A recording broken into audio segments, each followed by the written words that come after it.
my father, and the Dallas Cowboys. Yeah, that's right. This is a story about the Dallas Cowboys.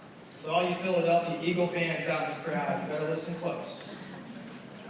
Now, my father had me pretty late in life. He was 48 years old when I was born.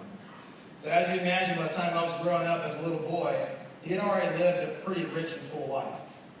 My father was born in the 1920s, and he grew up during the Great Depression. So you can imagine his childhood was a lot different than mine. As you might imagine, I didn't have to worry about when my next meal was going to come, like my father did when he was a little boy. When my father was a teenager, he lied about his age so he could go enlist in the Navy and fight in World War II. I remember one time I asked my father, "Why did you do that?" And he simply told me, "Well, son, I was afraid that they were going to hurry up and finish the war without me. And I wanted to make sure I got my fair share of licks in as well." Let's just say that those times were a lot different back then. Now, the military life suited my father really well. He wound up serving over 30 years in the armed forces. And he fought in World War II, the Korean War, and Vietnam. So as you might imagine, my father was one pretty tough dude. Now, one of the things my father loved to do was to watch football. And his all-time favorite team was the Dallas Cowboys. I remember my older brother and I used to look forward to Sunday afternoons in the fall because we'd be able to watch the Dallas Cowboy football games with my father. My father actually taught me math by watching Dallas Cowboy games. We'd sit there and watch the game, and my father would go, "Okay, son, the Dallas Cowboys have 14 points so far. If they score a touchdown on this drive, how many points will they have?" And I'd sit and think about it. And I'd be like, okay, 14 plus 7, 21. They'd have 21 points there. And he'd go, "That's right, son." And then later on in the game, my father would go, "All right, son, Dallas Cowboys have 28 points in this game. How many touchdowns have they scored?"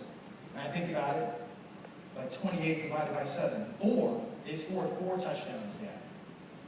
You'd be right, "That's right, son." And that's how my dad taught me how to add, subtract, multiply, and divide. By the time I got to school and they taught us the multiplication tables, the first number I knew by heart was 7. I knew my 7s like nobody's business. My 4s, not so great on, but 7, I knew it cold. And my teachers all chuckled when they found out why in the world I knew my 7s so well. Let's just say those were really good memories. The other thing my father loved to do was to tell stories. And as you might imagine, with the life that my father had led, he had lots of great stories to tell. Stories about growing up during the Great Depression, stories about serving his country in 3 wars, and all of his military service. My brother and I used to love sitting around the kitchen table listening to my father's stories. I remember one time, after a great storytelling session, my father looked at my older brother and I, and he said, "All right, sons, gather around. Let me tell you something. I've been all over this world, and I've seen and I've done a lot of things. There's 2 more things I want to do before I die. First thing I want to do before I die is I want to own my own brand spanking new Cadillac." My father loved Cadillacs. To him, that was the epitome of all vehicles. Whenever he would talk about someday owning his own Cadillac, he'd just get a big old sloppy grin on his face, his hands on his imaginary Cadillac steering wheel, honking his imaginary Cadillac horn, and waving at the imaginary people on the street. He just loved talking about someday getting his own Cadillac. Well, for Father's Day 1993, we got him that brand spanking new Cadillac. And my God, did he love that car. And I remember the second thing my father told me. He said, "The second thing I want to do before I die is I want to go to the Super Bowl, and I want to see the Dallas Cowboys win."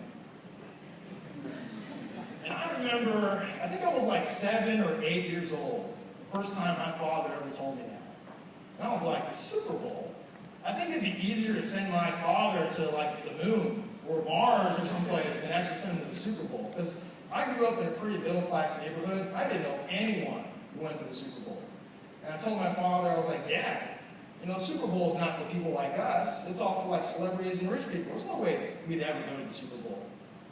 My father would always talk about it. He goes, yeah, well, you know what? Maybe someday it'll be our turn to go, and we can go watch him play. Now, wouldn't that be something? Now, I grew up in the 1980s, which, by the way, was the greatest decade to be a kid in. You want to know why it was the greatest decade to be a kid in? Because every time you turned on the radio, you know what they were playing? That's right, they were playing 80s music. Yes. Awesome. Okay. But the 1980s was a rough time to be a Dallas Cowboy football fan. Every year they seemed to be getting worse and worse. And every year they just got a massive beat down by those thugs from Philadelphia. And it was just a really, really rough time. And my father and I used to watch a lot of really bad football. And I was like, Dad, I don't know. Are they ever going to make it back to the Super Bowl? My father's like, son, you got to have faith. They'll make it back someday and we'll be able to go. Now, wouldn't that be something? And then in 1989, a rich oil man out of Arkansas by the name of Jerry Jones bought the Dallas Cowboys. And then he brought in one of his old college buddies to be the head coach. And that head coach's name was Jimmy Johnson. And my father and I were like, all right, new blood, fresh ideas. You know, they're going to really turn things around. We looked forward to that 1989 NFL football season and watched the Dallas Cowboys play. And that season, the Dallas Cowboys played 16 football games. And they won a grand total of 1. It was horrible. And not only that, but they traded away their best player to the Minnesota Vikings. And I remember telling my father, I was like, Dad, I don't think these country bumpkins from Arkansas know what the hell they're doing. My father was like, son, you just got to be patient. They'll turn it around. They'll someday make it back to the Super Bowl. We'll be able to go. Now, wouldn't that be something? Well, then something did start to happen. The Dallas Cowboys started getting better players. Players like Emmitt Smith and Charles Haley. And the players that they did have, like Troy Aikman and Michael Irvin, they started to play better. And the Dallas Cowboys started to win again. And they made it back to the playoffs. And they won there. They even made it back to the Super Bowl, and they won there too. The Dallas Cowboys were back on top of the football world, where they rightfully deserve to be, right? I threw in that last little tidbit for all the Washington Redskins fans out in the crowd. I know there's a few of you out there. But something always came up, and my father and I were not able to go to the Super Bowl. Whenever my father and I talked about it, he simply told me, son, it just wasn't our time. We'll go next year. When they go back, we can go to the game. Wouldn't that be great? Wouldn't that be something? Now let's fast forward to 1995, the fall of 1995. It's my senior year in college. Yes, I was a senior in college in 1995. Dallas Cowboys are going to go back to the Super Bowl for the third time in 4 years. Super Bowl 30 in Tempe, Arizona against the Pittsburgh Steelers. And back in that season, I actually subscribed to the Dallas Cowboys fan club weekly newsletter. And in that newsletter, there was an ad from a ticket agency that was selling Super Bowl tickets to the game. $1,500 each, $3,000 for me and my father to go to the Super Bowl. Now, I know that they pay you BTAs like $100,000 or $120,000 a year now, so like $3,000 like pocket change, but back in those days, $3,000 was a lot of money. And I was a senior in college. I didn't have any money. The only thing I had was a credit card with a $4,000 credit limit.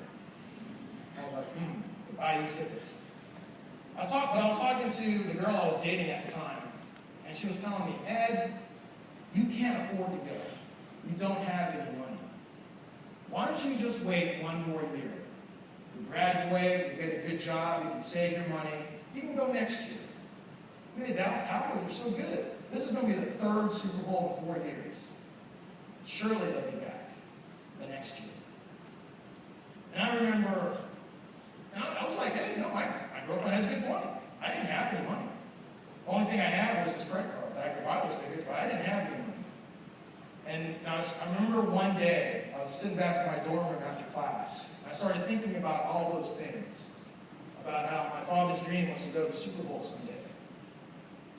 And then I started thinking about what my girlfriend told me. And she brought up a lot of really good points. I could just wait, save my money when I could afford it. Then I'd go. So, do you want to know what I did? No, I didn't. I said, screw it. Even if it takes me the rest of the life to pay this off, I'm going to go to the Super Bowl with my family. And so I bought those tickets, and we went to the game. Now, I've been blessed in my life to go to a lot of great sporting events. I've been to the NBA Finals, I've been to the World Series, college bowl games.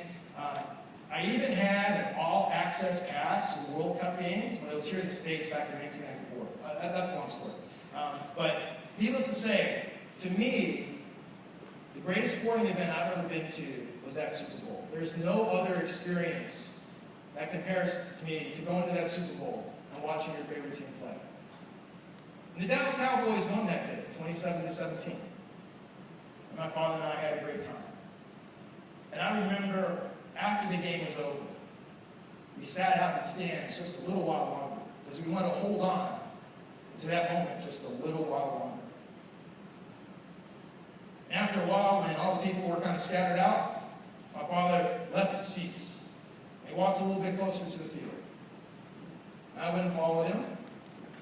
And he was standing there close to field level, looking around the stadium, with a big old sloppy grin on his face. And then he turned to me, put his hand on my shoulder, and said, "Well, son, I guess there's nothing left for us to do. Let's go home." And I remember on the plane ride home the following day, my father and I talked about that game, about how great it was, about how much fun we had. And then my father turned to me and said, "Well, son, you know what we should do? The next time the Dallas Cowboys go to the Super Bowl, we should go back. We could make it like a new family tradition, right? That would be awesome, right?"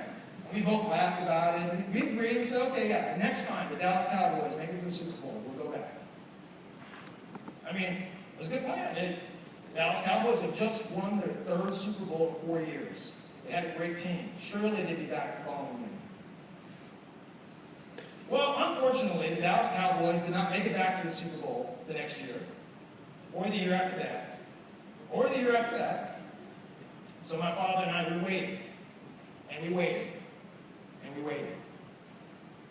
But for those of you who know your NFL football history, you know that the Super Bowl that my father and I attended, Super Bowl 30, the Dallas Cowboys defeated the Pittsburgh Steelers. That's the last time the Dallas Cowboys have ever been to the Super Bowl. So, obviously, my father and I would still be waiting to this day, except he passed away 5 years ago. He was 82 years old. Now, the reason I'm telling you this story is that I did not know it back then. But looking back, I understand now that taking my father to that Super Bowl was the last chance I had, the last opportunity I had to make his dream come true. And I'm so thankful that I took advantage of that opportunity when it was in front of me, because if I had made a different decision, I would have regretted that decision for the rest of my life. Now, life is going to present everyone here with lots of great opportunities. And when you have those opportunities in front of you, you will always be able to find people that will tell you why you should not do it. They're going to tell you things like, you don't have enough money. It's going to take too much time. It's too risky. You're not good enough. What the hell have you been smoking? Have the courage of your convictions to take advantage of the opportunities that are in front of you. Because sometimes, life will present to you what looks like a once-in-a-lifetime opportunity. And sometimes, that is exactly what it is. Now, everyone in this room shares something in common. Everyone here has been very successful, accomplished a lot of great things. Otherwise, you would not be in this room. And you all have been given a great opportunity to start your career here at Deloitte. Now, let me tell you something. Everyone here is on the precipice of something great. There are so many opportunities you can take advantage of here while you're at Deloitte. It's all up to you to be able to take advantage of those opportunities. Now let me leave you one last thought. Always remember this. You can always make more money. You can always find another job. You can always acquire more material possessions. But the one thing you can never get more of is more time. Time is the most valuable asset that you have.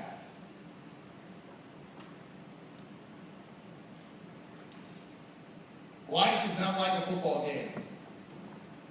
There's not an official scorekeeper that's going to tell you how much time you have left. No one's going to give you a 2-minute warning, let you know that your clock is about to run out. 1 second, you're going to feel like you have all the time in the world. And the next second, you'll have no more time.